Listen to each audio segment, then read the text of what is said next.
Assalamualaikum warahmatullahi wabarakatuh. Perkenalkan, nama saya Latifah Eka Puspitasari, NPM 0073. Di sini saya akan mempresentasikan mata kuliah pembelajaran tematik integratif di SD, yaitu model-model pembelajaran. Simak videonya selanjutnya. Nah, apa sih perbedaan strategi, pendekatan, metode, teknik, dan model pembelajaran itu? Nah, untuk pendekatan pembelajaran, untuk pendekatan sendiri itu adalah suatu rangkaian tindakan yang terpola atau terorganisir berdasarkan prinsip-prinsip tertentu. Itu seperti filosofis, psikologis, terus ada didaktis dan ekologis, yang terarah secara sistematis pada tujuan-tujuan yang hendak tercapai atau yang hendak dicapai gitu. Nah, untuk pendekatan pembelajarannya itu adalah suatu rangkaian tindakan pembelajaran yang dilandasi oleh prinsip tertentu seperti filosofis, psikologis, didaktis, dan ekologis yang mewadahi, menginspirasi, menguatkan, dan melatari pembelajaran tertentu. Strategi pembelajaran. Nah, di strategi pembelajaran ini ada suatu pola umum pembelajaran siswa yang tersusun secara sistematis berdasarkan prinsip-prinsip pendidikan, psikologis, didaktis, dan komunikasi dengan mengintegrasikan struktur atau urutan langkah pembelajaran. Metode pembelajaran, terus ada media pembelajaran atau alat peraga, pengelolaan kelas, terus ada evaluasi waktu yang diperlukan agar siswa dapat mencapai tujuan-tujuan pembelajaran yang lebih efektif dan efisien. Nah, strategi terkait dengan kebijaksanaan guru dalam memilih kependekatan, metode, teknik pembelajaran, dan model pembelajaran. Metode pembelajaran. Nah, metode pembelajaran ini itu ada prosedur, urutan, langkah-langkah, dan cara yang digunakan guru dalam pencapaian tujuan pembelajaran. Nah, metode sendiri adalah jabaran dari pendekatan. Satu pendekatan bisa dijabarkan ke dalam berbagai metode pembelajaran. Metode pembelajaran juga merupakan prosedur pembelajaran yang difokuskan pada pencapaian tujuan pembelajaran.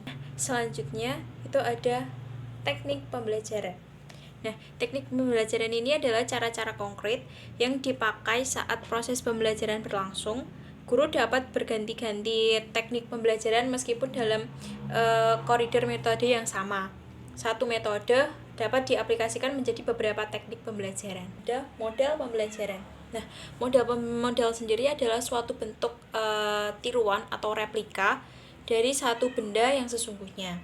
Nah, contoh dari model pembelajaran ini adalah konseptual atau prosedural dari satu program, sistem, atau proses yang dapat dijadikan acuan atau pedoman dalam mencapai tujuan. Nah, model pembelajaran tersendiri adalah contoh pola atau struktur pembelajaran siswa yang didesain, diterapkan, dan dievaluasi secara sistematis dalam rangka mencapai tujuan pembelajaran.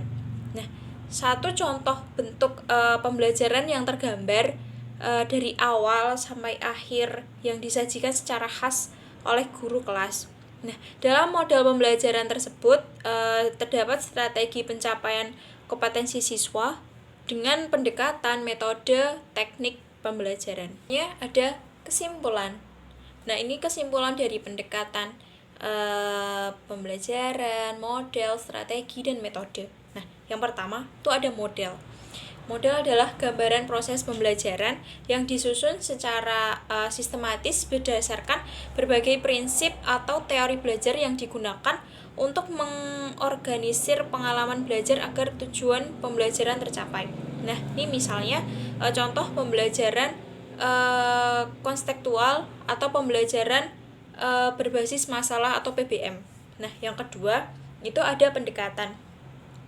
Pendekatan itu adalah titik tolak atau sudut pandang terhadap suatu proses pembelajaran. Misalnya pembelajaran teacher centered atau student centered. Yang ketiga itu ada strategi. yaitu perencanaan yang berisi rangkaian kegiatan yang didesain untuk mencapai tujuan pembelajaran tertentu. Misalnya pembelajaran langsung atau pembelajaran discovery. Yang terakhir ada metode. Metode adalah upaya mengimplementasikan rencana yang sudah disusun dalam kegiatan nyata untuk mencapai tujuan secara maksimal. Itu contohnya metode ceramah, diskusi, dan tanya jawab. Pendekatan humanistik. Nah, pendekatan humanistik ini adalah pendekatan dalam kegiatan pembelajaran yang menyoroti suatu topik atau tema yang termasuk dalam bidang ilmu tertentu dengan berbagai disiplin ilmu lain yang relevan sehingga peserta didik dapat melihat masalah atau topik tersebut lengkap dan terpadu. Nah, namun demikian tema pokok tetap menjadi fokus utama sehingga sorotan disiplin ilmu yang lain bersifat pelengkap. Nah, selanjutnya ada pendekatan humanistik sangat penting dilaksanakan dalam kegiatan pembelajaran IPS di SD, sebab mengingat memanfaatkan yang diperoleh yaitu merangsang dan membina pola pikir peserta didik secara menyeluruh dan terpadu.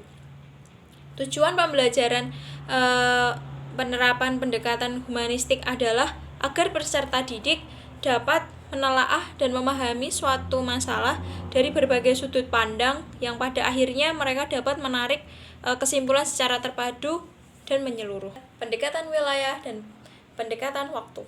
Nah, untuk pendekatan wilayah ini adalah pendekatan suatu masalah dengan menyoroti dari berbagai aspek kehidupan seorang secara mendetail di wilayah tertentu.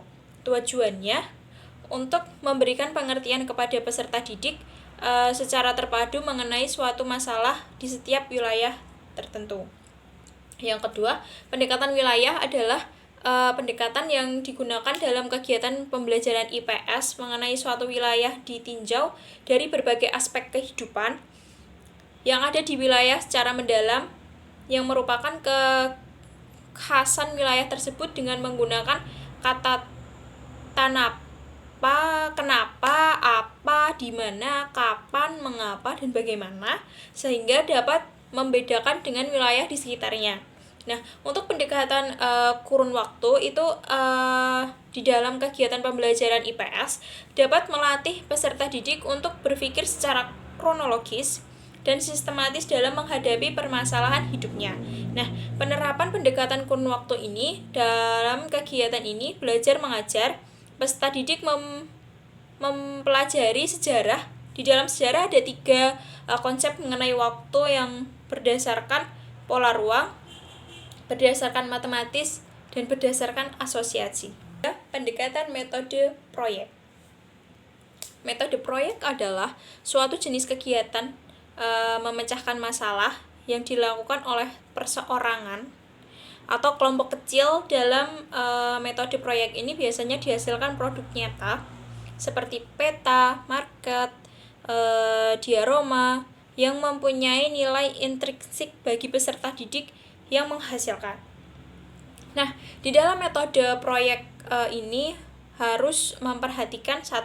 Kegiatan belajar bersifat real atau nyata. Yang kedua, mempunyai arti dan manfaat bagi peserta didik. Yang ketiga, mempunyai hubungan dengan tujuan pembelajaran. Yang keempat, ada hasil proyek sepadan dengan waktu yang disediakan. Yang kelima, ada bahan dan peralatan mudah diperoleh. Yang keenam, ada biaya relatif murah. Selanjutnya itu ada jenis model pembelajaran PAIKEM, itu ada 4. Yang pertama, kontekstual adalah konsep belajar yang mendorong guru untuk mendukung materi dengan situasi dunia nyata siswa. Yang kedua, ada kooperatif, itu pembelajaran yang menggunakan kerjasama antar siswa dalam kelompok kecil maupun kelompok besar untuk mencapai tujuan pembelajaran. Yang ketiga, ada quantum teaching, adalah pembelajaran yang berfokus pada interaksi dan hubungan dinamis dalam lingkungan kelas. Yang keempat, ada terpadu. Contoh model pembelajaran kuantum. Nah, itu ada 3. Yang pertama ada peta konsep. Peta konsep itu dikembangkan oleh Tony Buzan pada tahun 1970-an.